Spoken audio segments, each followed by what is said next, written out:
రోజు రోజుకి జనాభా పెరిగిపోతున్నారు. ఆలోచించండి అయ్యా, ప్రతి ఒక్కరు కూడా ఆలోచించండి. కూరగాయల రేట్లు పెరిగిపోతున్నాయని చెప్పి గత 1 వీక్ 10 డేస్గా న్యూస్లో వేస్తున్నారు. పప్పుల రేట్లు, తృణధాన్యాల రేట్లు, రైస్ రేటు అన్నీ పెరిగిపోతున్నాయి. ఎందుకని ఎవరైనా యూత్ కానీ ఇప్పుడున్న జనరేషన్ వాళ్ళు ఎవరైనా ఆలోచించారా? ప్రతి ఒక్కరూ వ్యవసాయాన్ని చిన్నచూపు చూస్తున్నారు. ఏం తింటారండి మీరు? ఏం తింటారు? రోజు రోజుకి పెరిగే జనాభాకి ఫుడ్ ప్రొడక్షన్ ఎక్కడుంది? వ్యవసాయం చేయడమే మానేశారు చాలామంది. యూత్ ఎవరు కూడా వ్యవసాయం పక్క అస్సలు చూడట్లేదు. రియలైజ్ అయ్యి మారండి అయ్యా, మారండి. ఎందుకంటే మనం ఎంత బ్రతికినా, ఎంత డబ్బు సంపాదించినా తినేది ఆహారమే.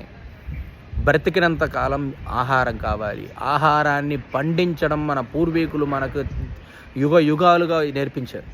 తరతరాలుగా